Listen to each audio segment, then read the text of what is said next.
des prénoms aujourd'hui. Y a-t-il des prénoms difficiles à porter? Donneriez-vous un prénom de marque à votre enfant? On a pu lire hier dans l'Express qu'aux États-Unis, la mode, la tendance était à donner des noms de marque et des prénoms de marque à ses enfants. Ikea, Chanel, Porsche, Canon, Courvoisier. Je dis les plus drôles parce que c'est vrai que ça nous fait quand même un petit peu rire. Chardonnay, Chianti, L'Oréal. L'Oréal, il y a 9 petites filles qui s'appellent L'Oréal aux États-Unis. Bon, c'est pas beaucoup, mais c'est quand même une tendance. Alors, on en parle avec François Bonifay, psychanalyste, auteur de ce livre très intéressant, Le traumatisme du prénom, qui est paru aux éditions Dune, et Olivier Demerck, rédacteur en chef de Culture Pub, puisqu'on l'a dit, la publicité, finalement, c'est notre nouvelle religion, puisque les prénoms, au départ, c'est vrai que vous disiez... C'était des prénoms bibliques, oui. On a eu les Matthieu, les Paul, les Marc, etc. Pas beaucoup de Judas, curieusement. Non. Et puis ensuite, pendant la Révolution, par exemple, on a eu des Marie ou des Jean égalité. On rajoutait un suffixe, des Victoires aussi, ce qui est un prénom qui s'est beaucoup répandu à cette époque-là. Et puis aujourd'hui, on a des Lexus et des L'Oréal. Ça en dit beaucoup sur le paganisme moderne. L'Oréal, parce qu'elle le vaut bien? Oui, certainement. Oui. Dans la démarche, de toute façon, c'est par rapport certainement à la signature de la marque. Des réflexes conditionnés par la publicité. Oui. Alors, on a Clio en ligne avec nous. Bonjour. Bonjour. Bonjour. Alors, vous avez souffert de votre prénom? Écoutez, moi je suis pas le schéma général parce qu'en fait j'ai subi l'image de la voiture. Je suis née 10 ans avant la voiture. Ouais. Ah oui.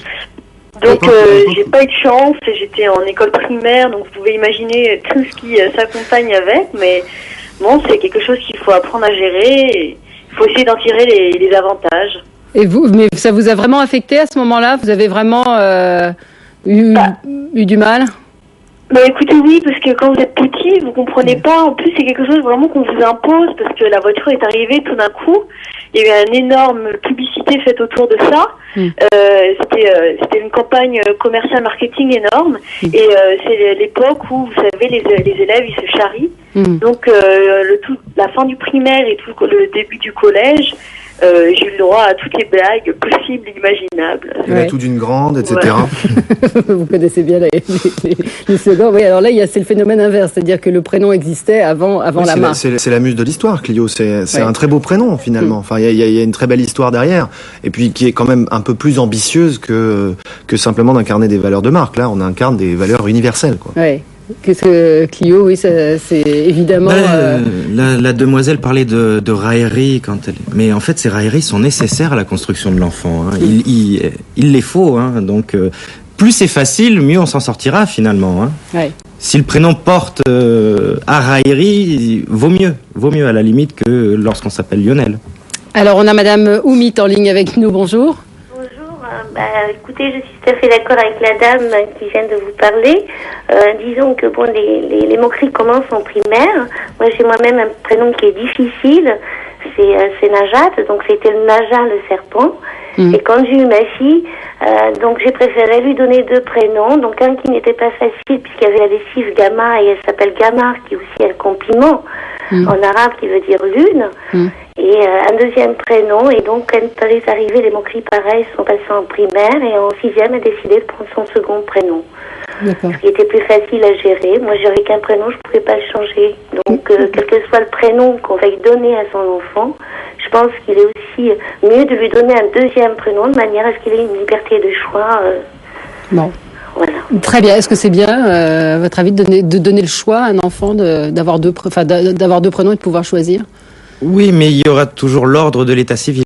Ouais. Et ça, on peut pas le changer. Les procédures pour pouvoir changer de prénom sont très difficiles et très longues. Ouais. Il faut compter 5 ans avant de pouvoir changer de prénom. Et une réelle justification? Et une réelle justification. Si on s'appelle Paul et qu'on veut changer en Marcel, ça c'est pas possible.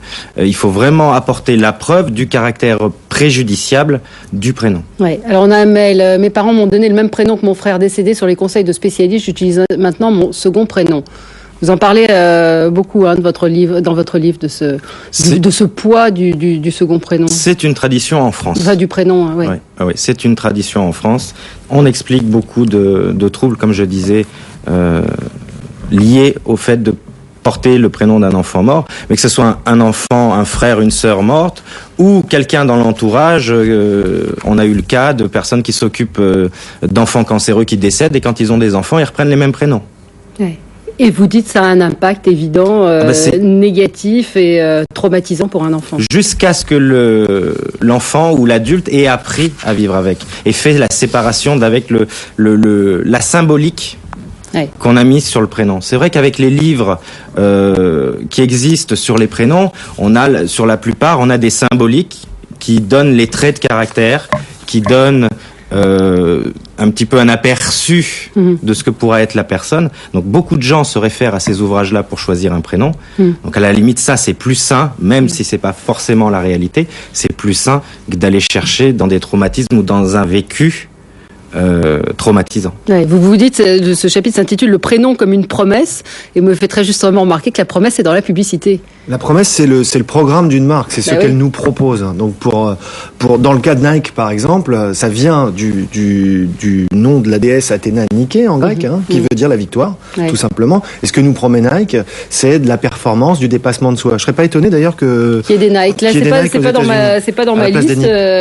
C'est pas dans ma liste. Non, j'ai pas de. Peut-être que la marque est trop répandue. J'ai des Johnson qui est une marque de vêtements de sport, mais pas de Nike. Donc la promesse, effectivement, vous dites la promesse comme un fardeau.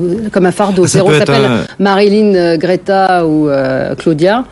Forcément, ça fait référence à des femmes belles. On a eu toute la période dans les années 60 des Brigitte, des Claudia en référence aux actrices. C'est vrai quand vous vous appelez Sherazade et que vous êtes brune, rousse, et puis ne correspondant pas du tout à l'image qu'on peut s'en faire, ça peut poser problème. C'est pas évident. Les prénoms griffés sont le reflet de la décadence de notre société de consommation où les marchands du temple sont rois. Mes enfants s'appellent Joachim, on dit Joachim, Julia, Clara, Mélissa, prénoms de leurs ancêtres. Alors, est-ce que c'est de la décadence pour vous, écoutez, je vais vous surprendre. Nous, on a appelé notre émission Culture Pub comme un pied de nez, parce que c'est plus un constat qu'autre chose. On porte pas de jugement de valeur. Je suis totalement d'accord avec cette personne. Je pense que, en termes de programme, s'il faut fixer une ambition à un enfant ou au destin qu'on lui prépare à travers un prénom, je pense que il vaut peut-être mieux les prendre dans la littérature, à la limite, dans une autre forme de culture, que dans la culture populaire et dans la publicité. Je préfère un Aladdin, un Cyrano, une Célimène ou une Roxane à des L'Oréal ou à des Porsche. Pas forcément facile à porter non plus. Non, tout dépend de l'issue de l'histoire du personnage de la littérature. Pour Roxane, on a le choix, par exemple. On peut être la femme d'Alexandre ou on peut être... Absolument. On a Electre avec nous. Electre, bonjour. Bonjour. Alors, est-ce que c'est difficile à porter comme prénom ? Alors, Electre, aujourd'hui, non. Je suis même relativement fière parce qu'on se souvient de moi. Mais effectivement, enfant... petite fille, c'était très difficile. Adolescente, c'était encore pire. À une époque où on a plutôt besoin de se regrouper en bande et de se fondre dans la masse. Et en fait, à l'âge adulte, j'en ai fait un peu un porte-drapeau, si je puis dire. Et donc, je sais pas si ma personnalité s'est structurée à partir de mon prénom, mais en tout cas... elle est liée peut-être à un caractère un peu fort, mais je ne sais pas si c'est lié. Mais c'est vrai que c'est difficile. Ensuite, il y a eu la 3615 Electre, la bibliothèque électronique. Il y a eu une marque de prêt-à-porter, il me semble, il y a quelques années. Enfin voilà. Oui, mais Electre, c'est quand même sur le personnage mythologique, c'est pas évident. C'est-à-dire est-ce que ça vous a influencé ? Enfin, est-ce que vous êtes allé rechercher l'origine du prénom ? Oui, forcément. Oui, forcément. Et puis le deuil c'est à Electre. C'est vrai que il y a pas tellement longtemps, j'ai relu Electre de Giraudoux et c'est vrai que ça m'a. Je voulais lui demander. Oui, ça m'a quand même interpellée. Vous avez des problèmes avec sa maman. Oui, c'était énormément de problèmes avec ma maman. Vous avez beaucoup de problèmes avec votre maman. Oui, mais enfin bon. On pas là pour faire de la psychanalyse. Un petit peu aussi, on a un psychanalyste sur le plateau qui nous dit que les prénoms peuvent justement générer. C'est vrai que des prénoms comme celui Electre, c'était la sœur de Deep, si je dis pas de bêtises. Donc, vous avez des raisons conscientes quand vous choisissez le prénom. Souvent, d'ailleurs, ça se limite à j'ai choisi ce prénom-là parce que je le trouvais beau. Et ça, c'est pas vrai, vous dites ? Non, ça s'est pas passé comme ça. Parce qu'en fait, dans ma famille, les filles aînées s'appellent comme ça. C'est un prénom qui est assez courant, paraît-il, en Italie. Elettra. Et puis, moi, ma famille paternelle étant d'origine sicilienne, donc ma mère, on lui a plus ou moins imposé ce choix du premier prénom. Et en fait, c'est de la tradition familiale. Oui. Mais je voulais que vous... Avec des raisons forcément inconscientes, on va pas choisir. Mais vous dites, quand on dit j'ai choisi, je sais pas, parce que je trouvais ça joli, un petit peu ce que disait la maman de Chanel tout à l'heure, vous dites qu'il y a forcément autre chose derrière dans le choix. Ça serait tellement si simple si c'était que parce que le prénom était beau. Oui, mais si, oui. Oui, mais donc il y a forcément une raison. Oui, bien sûr, il y a forcément une raison et on peut avoir des raisons multiples comme des raisons communes chez certaines personnes quand il y a des phénomènes de mode. Oui. Effectivement, c'est à peu près les mêmes raisons, mais pour certains prénoms, chaque raison est unique. Vous dites sur les prénoms, en particulier les prénoms mixtes, Camille, Dominique et Claude, vous êtes très affirmatif, hein. Vous dites que forcément, ce sont des gens qui auront des problèmes d'identité sexuelle. Oui, enfin, au départ, si vous voulez, ces prénoms sont dits mixtes. Effectivement, ils s'écrivent de la même façon. Mais à partir du moment où on est dans une société qui a tout sexualisé, je prends l'exemple, quand vous avez quelqu'un au téléphone, ça a dû arriver à tout le monde, de ne pas pouvoir reconnaître le sexe de la personne que l'on a au bout du fil. Et quand on dit au revoir madame, et qu'on vous répond non monsieur, vous êtes gêné quelque part. Sur les prénoms, c'est pareil. Claude, Camille, Dominique, pour telle ou telle personne, ça va renvoyer soit un garçon, soit une fille. Donc forcément, il y a une sexualisation au niveau du prénom immédiate, qui porte effectivement ambiguïté sur celui qui le détient. Donc ça, c'est des prénoms que vous déconseillez en quelque part. Vous n'avez pas de conseils forcément à donner, mais vous les déconseillez quand même un petit peu en tant que psychanalyste. C'est pas que je les déconseille, c'est attention aux vraies raisons du choix de ces prénoms-là, en fait. D'accord, mais vous l'expliquez assez bien dans le livre. C'est vrai que quand on attend une fille et qu'on a un garçon, parce qu'on n'a pas voulu le savoir à l'échographie, et qu'on choisit un prénom mixte parce que justement on est déçu au dernier moment, ça peut porter préjudice. Il y a une forme de rattrapage dans les prénoms. Hein. Je vais revenir à la problématique des marques, mais c'est pareil. Je serais très surpris que la plupart des parents d'enfants prénommés Lexus aux États-Unis aient vraiment les moyens de se payer cette voiture qui est plutôt dans le haut de gamme et plutôt pour les riches.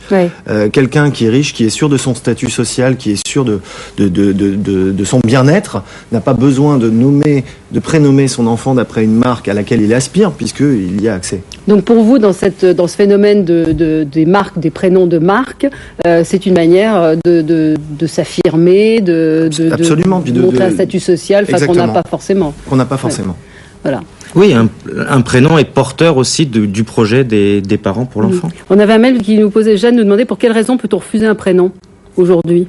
Aujourd'hui, la loi dit que si le prénom a une consonance ridicule, péjorative ou grossière, ou si il est issu d'un personnage de l'histoire ayant une connotation négative, on n'a pas le droit de prénommer. Oussama, vous m'avez dit, il y a eu 200 Oussama en France après le 11 septembre qui n'ont pas été refusés. Qui n'ont pas été refusés. Mais prénom aussi, on peut argumenter que c'est un prénom traditionnel.